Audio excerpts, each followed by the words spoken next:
school shut me down. They didn't like me saying it very much. The businesses that need it most are the ones that are complacent, arrogant, ignorant. It costs you several £100s to go and see your mother before she dies. So today on the Engaging Marketeer podcast, I've got the absolute pleasure of speaking with Helen Dewdney, also known as the Complaining Cow. Now, she won't be offended that I call her the Complaining Cow because that's literally her brand.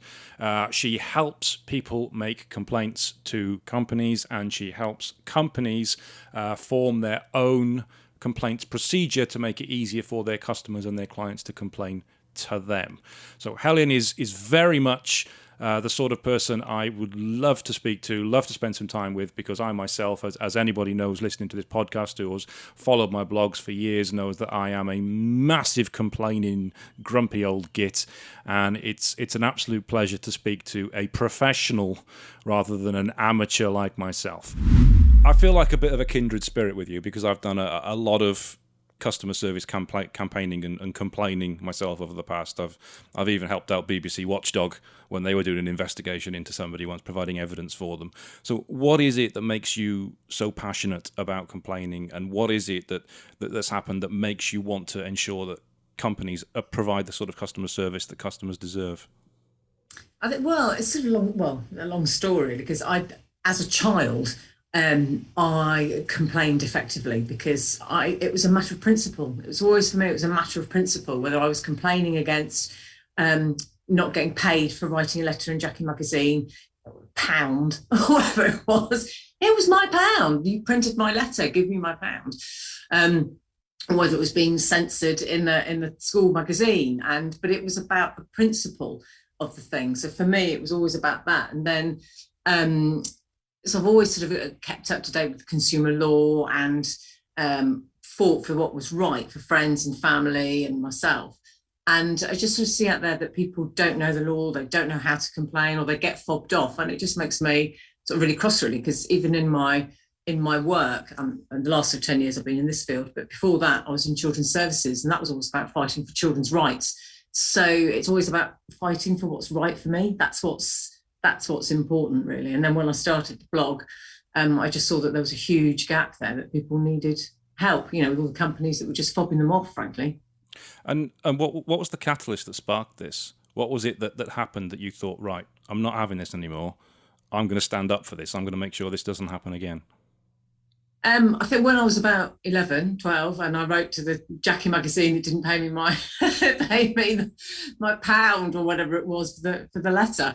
And then I got really annoyed that they didn't pay for the stamp that that I had to, long before email, that I had to pay. So I think I pinpoint it to that, really. And the time when I was at school, and I'd written a school magazine, and then I did the second one. And I was complaining about, back in the day, about girls playing boys PE games and boys not playing girls. Obviously now you'd be all sorts of things about equal opportunities and all those kind of, the Equality Act and all that. But at the time, I raised the question, I wonder what the Sex Discrimination Act would have to say about that. And what the Sex Discrimination Act had to say about that was that the school shut me down. They didn't like me saying it very much. And but what was interesting is it got it changed. It shook up the PE department. So for me, that was a big thing about, actually, you've got to put your head above the parapet. You've got to get yourself into trouble if you want to make change happen. I got into trouble. I got things changed. And for me, that's what was important. Being strong-minded and strong. Keeping to your principles, really. Yeah, and obviously, a lot of people who make complaints about whether they've received poor customer service or a faulty product, they often go at it a bit cack-handed. You can get angry, you can get frustrated, and you just sort of vent at what you feel to be an injustice. What's your advice to somebody on making sure they get the resolution that they deserve? Well, I always say the top tip is always to write. Always write, because then you've got your evidence trail. So if you need to take it to an ombudsman or go to the small claims court, or you're being sent around around the houses, you've got that evidence. If you phone, you just don't have that. And if you are going to phone because it's urgent, make sure you take the names of people, the times, log it all, follow it up with an email. This is what was agreed. But also in writing, you don't lose your rag. So, and if you do, you can, and then go delete and write it again. And you don't forget stuff. You can make sure that everything you want to put in goes in. You can attach stuff. So it's always writing wherever possible. And if the company don't want you emailing, and so they don't provide any email address like certain big companies are doing now, then just go to ceoemail.com, and that will provide you with the CEO's email address. Now, it's very rare for the CEO to respond personally, although some do. Optus Energy does, Richard Sands does. But it does escalate it, and it does get it into the system, and it does mean you have your writing, and you have got it the better of them because you've managed to get it in writing and you've got that evidence. So that's really the top tip, is to always do it in writing, and to keep it calm and objective. I completely get where you're coming from there. Most of the complaining I've done over the years has been via phone, but I always make a point of taking the name of the person I'm speaking to and the time and the date that I've called them, so that when I invariably have to call them again a week later because they haven't done what they said they were going to do, I can reference, I called this person on this date, on this time, and if they need to pull the call, they can. Because if otherwise you're just saying, I phoned up last week and I spoke to somebody and I don't know who it was, and it just leaves you in the same situation you were right from the start. So with companies making these sorts of customer service blunders, what do you think is the key mistake companies keep making? I think the key is we're quite a lot. They're making quite a lot of mistakes. Okay, narrow it down to the top 50. Yeah, I think when I ask consumers, what frustrates you the most, it's not being listened to, not being taken seriously, being sent around the houses. It's those kinds of things that when they notify a company of something, that they just don't listen to them. They don't take them as an individual. It's like, here's the stock answer, and that they just do not treat that person. You are an individual. This is your issue, and this is what we're going to do about it, and do it. And those are, without doubt, the top things that come up for people that are the most frustrating. It's just that we can take you saying, you're not going to get back to us for a week, but tell us you're not going to get back to us for a week because you're going to investigate. It's that kind of thing. And it's not the, oh, we're sorry you feel like that. That's not a proper apology. We want you to apologise properly, and actually mean it. Because I think companies don't realise that, I don't know whether it's arrogance, complacency, ignorance, combination of all three, that they don't realise that, that if they treated the customers well, then those customers will go on and talk about them and say good things about them. They will review them, well, even if you've got a complaint. I wrote about it on LinkedIn literally just yesterday.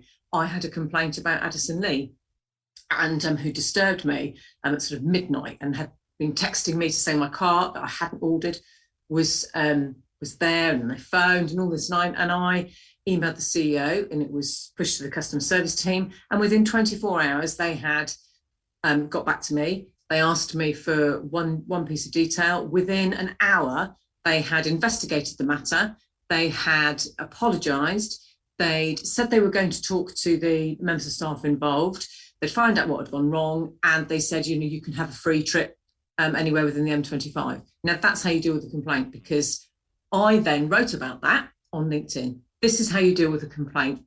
Mistakes happen, but this is how you deal with it. So it's about seeing complaints as an opportunity to improve, because it means now they can look at their systems. So there's so much opportunity to have in dealing with complaints, but companies just don't get it, I think, half the time. No, that's really interesting that you said that, because I saw your post on LinkedIn about that. And when a company gets a complaint, it is an opportunity to improve. It's an opportunity to turn somebody who is a potential detractor into a raving fan. And it's one of the things that you talk about a lot, isn't it? It's making your customers into raving fans. And it's something we talk about when we do marketing training, about how to turn your customers into raving fans, the way Apple does. the way Apple does. So all an Apple customer, they don't need to do marketing. Their customers go out and tell all their other customers how amazing their products are, and they just want to do it. So what is it? How do you help businesses to improve their customer service so that they turn their customers and their clients into fans? I think, well, I do a lot.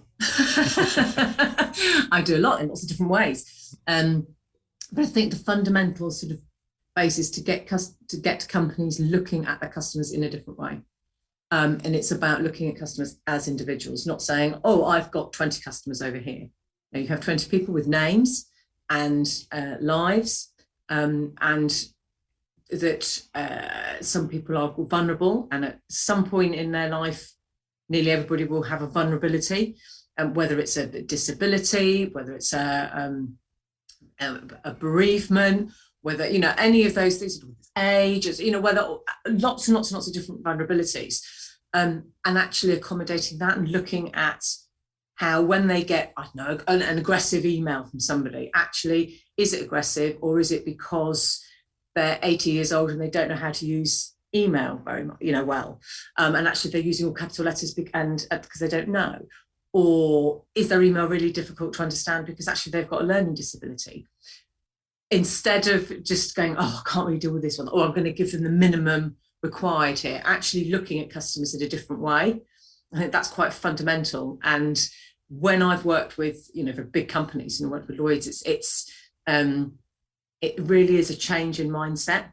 And people quite often want permission to be able to change. So I talk to sort of directors of big companies, and they say, right, okay, we're now going to cascade this training to our teams. They're going, oh, but can we take out the standard paragraph that we're so used to using? Can we do this? So they need the permission. You need to give permission to staff, give them that ownership to actually deal with a complaint, because then we get responses back from people who say, thank you for treating me as an individual. You didn't give me what I wanted, but actually I can see you investigated my complaint properly and adequately, and that you treated me seriously as an individual.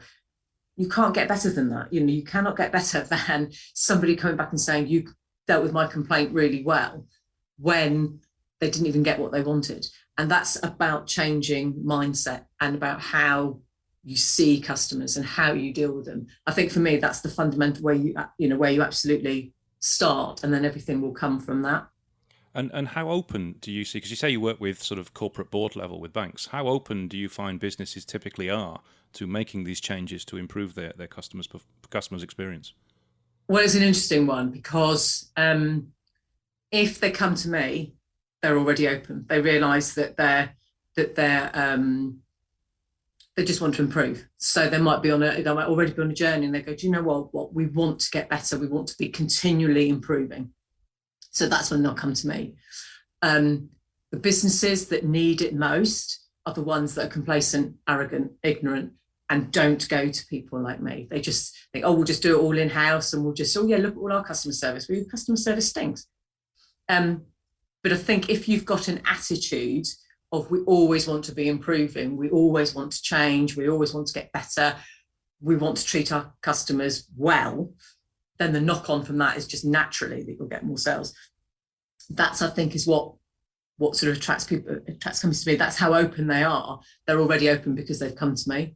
The ones that are closed because of those other things that I've said, arrogance, complacency, and ignorance, they just don't want to change, which is very it's very sort of small-minded in a way, because they don't realise the opportunities. They don't realise, that we know that it costs at least 5 times as much to get a new customer, probably far worse now, particularly in the times that we live in, than to retain one. It's much more important to retain a customer now. So why aren't you investing in retaining customers and getting them to do your marketing for you than to get new customers? So again, it's sort of mindset really, as to where people's heads are at, as to why they don't get that.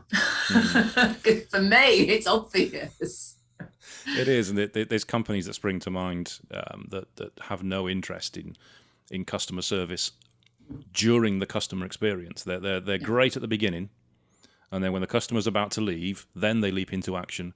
But for the whole duration, they don't tend to be that bothered. Usually, it's sort of digital TV providers or telecoms that are the worst for that? Absolutely, telecoms are the worst. Absolutely. To get anything from them, you just have to threaten to leave. They are appalling. And with Virgin, I've just had, nightmares over the 20 years that I've been with them. And even I struggle with them. I mean, I get there and I get a very decent payout at the end of it, but that's because I know exactly what I'm doing and exactly what I'm saying. But if I struggle and they drive me to distraction, your average consumer will just give up. And I think, again, that's very much complacency with the telecoms, because people say to me, well, who can I go to? Well, they're all rubbish. So when this person leaves company A and they go to company B, somebody's leaving from company B to go to company C. So they're just people just moving around. So they don't care. They think, oh, for every one we've lost, we're going to gain one, without thinking, actually, let's invest, let's take a hit for a couple of years, because actually the evidence shows that people will pay more for good customer service. The evidence shows that. So once you've invested and you're a few years ahead of other people in how good your customer service is, you're onto a winner, but they just don't get it. Which you think, with particularly Virgin, you mentioned, with the Virgin brand and the way Branson runs his businesses, you think they would be, of all companies, would be on top of that? Yeah. They're not. Is there a particular industry, other than telecom, a particular industry that you think has this problem that needs your help more than any other, but isn't taking action on it? I think telecoms are just huge. It's just I don't think one person can do it. Frankly, I think I'd need a huge team. Energy isn't great, even particularly now. It's pretty poor. We're seeing examples of energy companies just not treating their customers well at all, not just on the energy prices, but how they're misleading them, I think, and possibly misleading them. I did an article a couple of weeks ago with Your Money about British Gas that appear to have told people a few months ago that they were on a fixed tariff, having been moved from another one because they were the company of last resort. So when a company's gone bust, they've gone to British Gas and they said, oh, you're on this fixed term, and they've made it look like that, and then 30 days before the price hike they said, actually, you're on a variable. So that's been sort of reported off, Jen. We need to see what happens with that, but it's that kind of feel the whole time that people are being misled, and that's about sort of marketing as well, because it just doesn't feel right, and does it take an investigation? Why are they doing that? There's lots of the things about, are they overcharging for the direct debits? It just leaves a nasty taste in your mouth, really. Is that how are companies treating people? So I'd say right up there, and it always is in all the surveys. It's always telecom and energy. That's whatever way you want to look at it, bottom of the table or the top of the table, whichever way you look at it. Yeah. It's always them, but for me, it's the telecoms are the worst. Yeah. And I think it's only fair, in contrast, that I ask, what industries do you think are doing it particularly well, or have changed to do it particularly well? I think to say sector, I don't think there is any one sector that does it well. And for whenever I ask consumers, particularly on social media, and I'll say, oh, what chain, what store, what trader do you think is doing really well? And for everyone that will say, my John Lewis is really great here, for example, somebody else will come, well, mine's really bad. That I tried to take this back and la-di-da-di-da. So it's very difficult, because John Lewis, for example, were always known for great customer service. It was always, everyone thought they were brilliant, everything. I've literally just dealt with a complaint for a client who had been 5 years trying to get her cooker sorted. It's been bust and it kept conking out, and all this over 5 years, and they were fobbing her off. They'd had 6 visits, and so I went in with Consumer Rights Act, warranties irrelevant, and I got her a new cooker and 150 quid. But for 5 years, no difference in the story, no difference in what happened, just the way I wrote the email with what I put in. And that, for me, shows really poor service, because it shouldn't matter how somebody has written or what they've written. They shouldn't have to threaten the law. They shouldn't have to threaten small claims court. It should simply be, this is what's happened and this is what we do. So it's sad to see some companies that are dealing with people like that. So I don't think we can say so one particular sector is good. I think small businesses tend to care about their customers a little bit more because they're building, and so they want to retain that sort of field of customers. So they haven't got that complacency and arrogance around them. But of course, then smaller businesses, when they set up, quite often don't have the fundamentals in place. And then when they get a complaint, they don't know how to deal with it because they think, well, I'm never going to get complaints. I'm never going to get complaints because I'm a really lovely one-person band. And then that's when I come into them because they've they've not put the things in place to begin with. So I don't think there is one particular industry or sector that does it well, but there are individuals within the sector that do it well. And then when you're looking at chains, you go, well, that store doing really well over there, I don't know, in Reading, but that one in Glasgow is doing really badly. So it's quite often just comes down to the management, I think, as well. No, that's quite interesting because obviously a store like John Lewis, for example, or a chain store like Asda or Tesco's, they will have processes in place for dealing with complaints and dealing with returns. And you're right, it's down to how the actual store follows those processes because they're probably not following them all to the letter. But when you mention small businesses, a lot of the majority of the clients that we work with, for example, are small businesses. You're right, they don't have those processes in place because they're just not ready for that.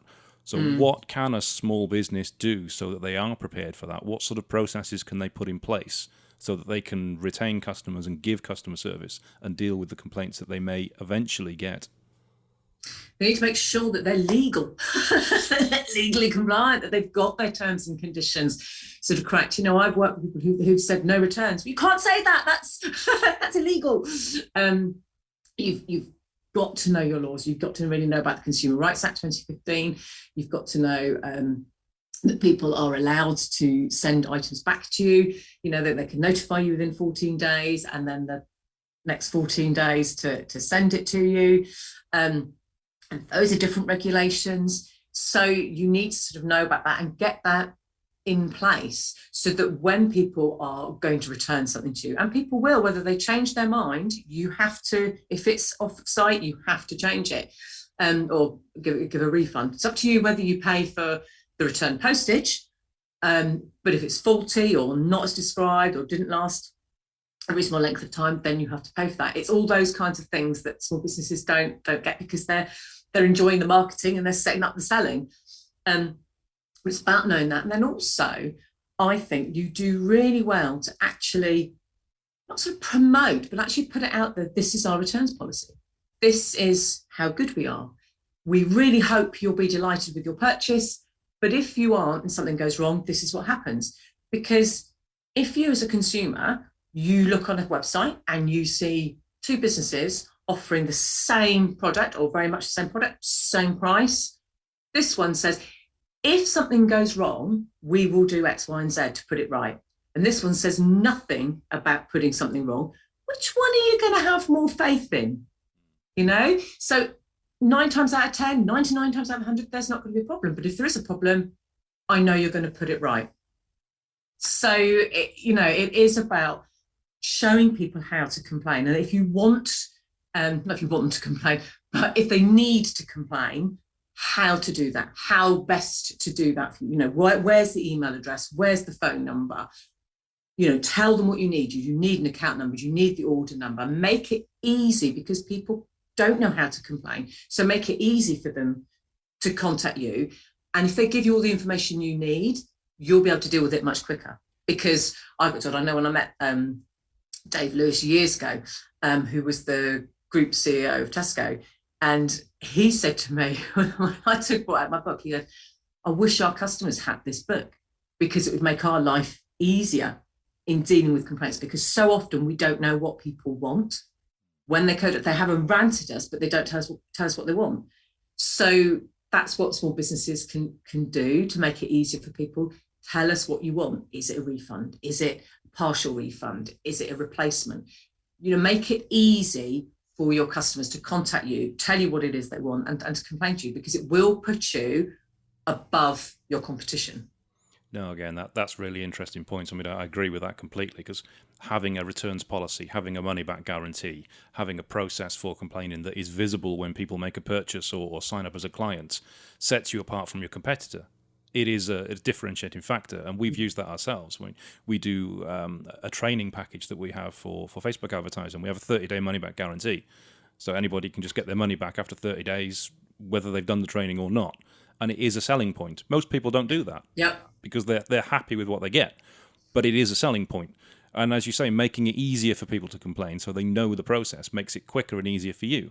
Because if there's an actual, maybe a form they fill in that has all the details that you require, that's going to come through to you in the format that you want it, as opposed to somebody sending you a message via Facebook, or sending you a message via LinkedIn, or sending you an email or a written letter, or phoning up and getting through to the wrong department, which is going to waste so much of your time. It's better for the customer, it's better for you, and it's better for your sales to do it that way. In terms of actually making complaints, because I've had some horrific ones over the years. Maybe I'll go into one later. But what is the biggest success that you have had, the biggest turnaround where you thought, this is a horrific situation, but you've managed to resolve it? Do you know, I often get asked that. What was my biggest result? What was the biggest sum for me? It's not about that. It just really isn't about that, you know. So I've complained about free gift, and I've complained about things of thousands of pounds. For me, it's not about that. It just really isn't about the amount. It's about the principle. And for example, that the story that I spoke about is that somebody's been fighting for 5 years, and getting that win for her. You know, for me, that was really good. For me, so I don't remember them. So obviously I've done hundreds and hundreds of people, but I still remember one that's written about in a book. So must be over 6 years now. Must be over 6 years ago. And must be over 8 years ago. But EasyJet, and a family had gone on holiday, and the husband's mother was dying, and they'd got their notification to say that, you know, you need to come back early to see her before she dies. And EasyJet wouldn't let them do it. They were charging them. But had she have died while they were out there, they would have paid for the family to come back, which I thought was pretty horrific, really. They were actually saying, no, it's going to cost you several £100s to go and see your mother before she dies, which I just thought was morally wrong. And I got involved in that. And I got their flight, and obviously I had to work very quickly on that.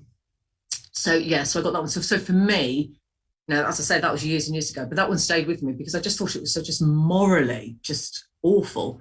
And so I got that in the money minus the admin fee or something. And so that got sorted. It's that kind of thing that sticks with me, not amounts. Mm.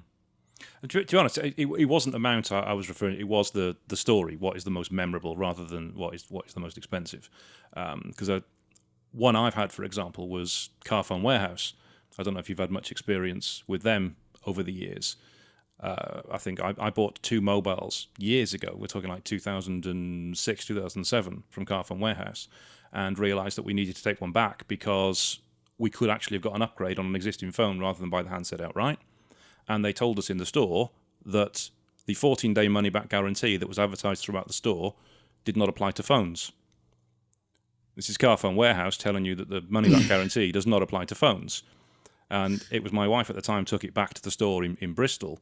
I had to then phone up their customer service department, where the manager said, "Oh, that's absolutely shocking. No, that's not true. It does apply to phones, of course. Well, naturally, it's Carphone Warehouse. What else would it apply to if it wasn't phones?" So she then had to go all the way back into Bristol to actually refund it. But I wrote this as a blog because I'm in digital marketing. Most of what I do ends up online, which is how I get a lot of people coming to me. And a lot of other people were complaining about this blog. Complaining on the blog about Carphone Warehouse, sharing their stories about all the horrific incidents they'd had with Carphone Warehouse. But then somebody put a comment on it saying that how Carphone Warehouse was really great customer service and they'd had a fantastic experience with them. But when I looked into the actual back end of the blog, the email address that person had used was a Carphone Warehouse email address. So they'd put a fake name on the blog, but they'd use their real name on the email, and it was a Carphone Warehouse PR manager. So I then wrote that as a blog. The Carphone Warehouse was now going on and faking reviews using their customer service team. And this just turned into an ongoing slanging match with Carphone Warehouse, insisting that, I was a customer at the time when I did that. So it's really about not just a company making a mistake, which they did rectify, but we had to go all the way back in to do it. But it's about the way they tried to cover it up online and lied about it. Have you experienced anything like that where companies try to cover up the mistakes that they've made and say that they didn't happen? I haven't had it on my blog. They wouldn't dare, I think on your blog. Yeah, I don't think people would be so stupid as to do that. I was shocked. I was shocked at how stupid she was, yeah. User, personal, email address, come on. Yeah, given what was, trying to think if anybody sort of has had that. I've certainly had sort of people who don't understand the law and don't understand, my investigations or, how that's worked, and that's sort of come out in different ways. I don't think I've had businesses sort of blatantly doing that. But I mean, businesses do fob people off, and that's what's worst thing really, because it's still about transparency. It's still about being honest. If you're transparent and say you've made a mistake, and this is how we deal with it. In that situation where you had to go back and all the rest of it, you should have been given redress for your travel, and to which you were legally entitled. So, it's about people not knowing that actually you know that, and you should have given that redress. It's about doing the right thing, even if the customer doesn't know that they could get X, Y, and Z. Doing the right thing, actually, you're going to feel better about your business, and they will talk about it, because instead of you saying, "Well, this has happened, this is a bad story," say, "Do you know, actually, I didn't know, but they also gave me the money for the travel." How much better would that be for them? How much better story would that be in the marketing for them, just for doing the right thing? So it's, you don't even have to go hugely over and above. Just do the right thing. So by the same token, when you're going around doing stupid things like, writing, fake emails or fake reviews and stuff, it will backfire. So, and it's unlikely not to, because if you've got a big enough audience, people will pick it up. But I think when you go sort of going back in the stories that I remember, so it was like that one was getting the one that was sort of right on the EasyJet. Another one, like I have on my blog quite a lot of stories about Tesco, because it is where I shop most of my supermarket, and I took them to court 8-10 years ago, and from then I've always done sort of lots of blogs, good, bad, whatever, met the team, interviewed Dave and Matt and all of that. But there was one time within all that I had a complaint about, and I can't remember, this is what's interesting, I can't remember what the complaint was. It was something to do with the collection. Something had gone wrong with the collection for some event or something, and I'd gone to the collection point and it wasn't there or something. So I wrote to complain, and the manager came round with flowers and chocolate. And in fact, she said that she'd gone to a house down the road, and a woman had answered the door and gone, "Oh, lovely flowers." And then she felt really bad about that, because they weren't for her, they were for me. And she sent her flowers to apologise to her, which I thought was really good, because people make mistakes like that. You go to the wrong door, but she sent her flowers. But the fact that I got, flowers and chocolates to apologise for what had gone wrong, and I can't even remember what had gone wrong, but I wrote about it in the blog, because that's about exceeding expectations. You can exceed expectations in the complaint. I just expected a refund. And for what I do, I get refunds all the time. I very rarely get, the nice gestures, because of what I'm legally entitled to X, Y, and Z, and then I get it. So it just goes to show, when you put that little bit of effort in, that's what's memorable. People remember how you made them feel, and that's absolutely true. Because as I say, I'm in my 50s. I've been doing this stuff for years and years and years. Very few stories do I remember, very, very few. But I remember that one because they made me feel great, because I'd got chocolates and wine and flowers. Yeah, I remember once actually. I had I think it was a credit card or a loan with Barclays, and they'd taken 2 payments in 1 month. And that was quite a surprise, because it was quite a large payment they'd taken. And I complained about this, eventually got on the phone with one of the representatives. And I remember I was in a shop at the time. So I always remember I was walking down the aisle of the shop, and the guy was saying, "Well, what would make this right for you, Mr. Jameson? What would make this right for you?" And I said, well, presumably some form of compensation would make this right. And they gave me £400 compensation, plus obviously repaid the money back in. And I thought, well, that's really good. I'm really happy with that. I've not had that kind of resolution before from something like this. And it's always made me remember now that, yeah, Barclays, they sort stuff out. They don't try and fob you off. And that's the thing that I think so many businesses don't get, that actually they just think short term, let's just not give them that. Let's fob people off with, oh no, you've got to contact the courier, or when actually your contract's with them, or you should have taken out a warranty, or we don't give refunds. They don't realise that actually short-term win, it's a long-term lose. It really, really is. If you actually take that short-term hit and go, actually, here's a payout, here's what we're going to do, the longer term of that is so good, because you're going to retain that customer and they're going to speak to other people. You fob them off and they find out from people like me that they've been fobbed off. They're going to tell lots of people and you're going to lose their custom. And you just multiply that by your attitude with all your customers. You're not going to have a business. No. One thing I see recurring as terms of complaints about businesses, and I've had these myself, it affects companies like Marks and Spencer's, Waitrose, John Lewis, Amazon sometimes, Halfords, whatever, is about the couriers they use. Mm-hmm. The couriers they use. In particular, companies like Yodel. And there must be something like 15, 20 parody Yodel Twitter accounts. I own one of them. Because I had an experience probably like 2007, 2008, and it was so horrific. I thought, right, I'm setting this up. I set up this website. I set up this Twitter account, and it's just exploded. Since then, it's just exploded. And it seems to be that companies that are employing delivery firms like that are creating a rod for their own back, because they're going for the cheapest form of delivery, where the delivery firm itself employs the drivers on targets they cannot possibly hit, paying them very, very little money for each delivery, and they don't get paid if they don't deliver it, which is then creating the problems that parcels are getting thrown over fences. There was one where it was actually chucked on a roof. That made it onto Have I Got News for You, with a picture of the parcel on somebody's roof, and they had the card through the door that said parcel on roof, which was hilarious. What experiences have you got with delivery firms, or with companies that are using delivery firms that are having a negative impact on their own business? I think it's an interesting one. I do one of my talks I do, and I obviously do speaking events and stuff. And one of the presentation slides has got one of my favourites, which is the signed by. So the card, that's left, signed by Plant Pot. Just really, I think it was a text, signed by Plant Pot. I just think that that's really clever, isn't it? The thing is, I think a lot of the time with couriers, it's quite often comes down to drivers, because most drivers would not throw your parcel on the roof. And I think we get sort of parcels, we get parcels to the neighbours quite often, because I work at home and they're out.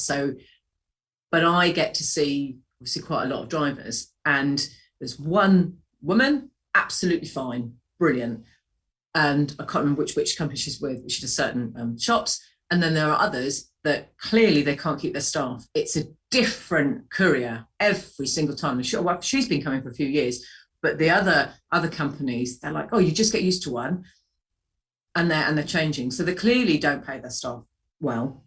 They don't look after them. And I think it is, again, it's short-sighted, these companies using these courier companies, because they just need to pay them more. These companies need to sort of charge more. But again, it's quite often that people don't realise that their contract is with the company that they bought the item from. So they spend their time chasing the courier. So quite often the company don't even know that actually the courier have messed up, because the majority of consumers are contacting the courier company. But they still say, I won't shop at X because they use Y. Now, I hear that a lot, but that company don't know that. They don't know that because the customers aren't telling them. So those companies are not finding out. They're not getting feedback from their customers. They're not saying, how is your delivery? They're not discovering that. So they don't know they're losing these customers. That's the thing. It's like anywhere that they're losing customers from poor service, they don't know. They know who they're gaining, but they don't know who they're losing. And couriers are definitely part of that, because I hear all the time people will not use certain companies because they use certain couriers. Yeah. On the one of the Yodel Twitter accounts that I run, that's semi-automated as well. So it's partly run by a robot, so it picks out people complaining. A lot of the complaints centre around Virgin, because Virgin use Yodel to deliver the digital media boxes. And I have probably done hundreds of replies to people's tweets where somebody will not have had their Virgin Media Box arrive when it was supposed to arrive. They will tweet at Virgin and say, my Virgin Media Box has not arrived. Where is it? Virgin will then reply to them and say, you need to contact Yodel. They're the courier delivering it. Which is wrong, which I always legally incorrect. Which I always reply to them and say, no, Virgin Media, your contract is with the courier. You deal with it. But every time they will try and fob the customer off and get them to put in touch with Yodel. And I know if that customer gets in touch with Yodel, Yodel will spend probably a day or so saying, firstly, they'll have an automated reply that'll say, DM me the delivery code. You'll do that. That's just to buy time, hoping it'll turn up. Then when you do that, they'll come back to you and eventually say, oh, you need to contact the sender. It's just a round-robin problem where Virgin will try and buy time, Yodel will try and buy time, hoping that the item turns up, but they're just wasting the customer's time, wasting each other's time, and getting the customer more and more annoyed before they've even had their box arrive, before they've even started. Yeah. Which frustrates the hell out of me, and I don't understand why Virgin Media does this.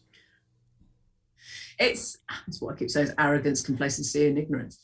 Because they're so big, they don't care about their customers. And I think it's a difficult one because people don't change their telecom provider. It's quite difficult. And, I keep saying I should, and even I don't. And the reason I don't is because I've had the same email address for 20 years. So the thought of thinking all the different places that's on, if I do change, how will I change? And it's that. And at some point, I need to make sure that all my emails are using my Complaining Cow account. And then when I stop getting emails using Virgin, that's when I'll start to look. And I still haven't done it. So although, I suggest to people, you need to shop around, you need to look, actually that makes it very difficult. And I think companies know that. If they know that people like me won't even change because it's too hard or it's too time consuming to change all my email addresses with everybody, then they're just complacent. They just think it doesn't matter, that we're going to keep them. Yeah. And as I was getting annoyed then, I was remembering, because it's just building up inside me, that I've got to share it. The worst customer experience I've ever had was from Direct Line Insurance. Because I had my car insured with Direct Line years ago, and it was stolen. It broke down. It ended up in a garage. It needed a new radiator. Somebody broke into the garage and used it as a getaway car, which was quite exciting for the car, I'm sure. But because it had no radiator, it only got as far as Bristol before the radiator and the engine blew. Direct Line Insurance, because the police recovered it, Direct Line had already paid out, but they paid out my ex-wife on the car and it wasn't her car. So they paid out somebody else on the car. The police recovered it, brought it back to me. Brilliant, I've got my car back. I can get it fixed. Direct Line said, no, we've paid out on that car, we own it. I said, well, you've not paid me, and I'm the owner of the car. Mm-hmm. This took 18 months. 18 months with Direct Line insisting they owned the car, they'd already paid out on it. I had to hide it in my dad's garage because I couldn't use it. Before eventually, after numerous blogs on the internet, because that's how they found out it had been recovered, because they wouldn't talk to me, because she'd taken me off the policy, so they wouldn't speak to me, so I couldn't even tell them the car had been recovered. I was blogging the whole thing on the internet. They phoned me up and said, do you know this blog, mrdaz.com? Yeah. Your car, we believe it's been recovered. Yes, it has. Why didn't you tell us? I tried. You put the phone down on me. You wouldn't speak to me. So the whole thing took 18 months. Eventually, they admitted they'd made a mistake and should have tried to find out who owned the car before they paid out on it. Yes, you probably should have. But they only paid me £100 compensation for 18 months of the car being stuck in the garage. And at the time, I was so exhausted with that 18-month battle to get my car sorted that I just accepted that. And every time I look back on that, I think there's no way I should have accepted that. No, did you go to the financial ombudsman? Did I go to the financial ombudsman? I don't think I did for that one. I don't think Could have done it. Could have done it after your 8 weeks. Sorry, sunshine. You could have sorted that much quicker. But again, people don't know. Yeah. You see, people don't know. That could have gone to the financial ombudsman. You could have asked for a deadlock letter and done it before 8 weeks, or waited for the eight weeks, gone to the financial ombudsman, and even with their backlog, it's quite a simple one. They would have dealt with that within probably 2 or 3 months. Not 18 months. No. How long ago was it? It was 2006. Oh, too long. I was going to say, if you've got a couple of years, I'd say go for it. Yeah. But 2006, financial ombudsman probably would have sorted that very, very quickly. They didn't have a backlog then. What thing that got me, it was the smugness of when I phoned them up to tell them the car had been recovered, because the police had recovered it, which I was shocked about. They'd found it.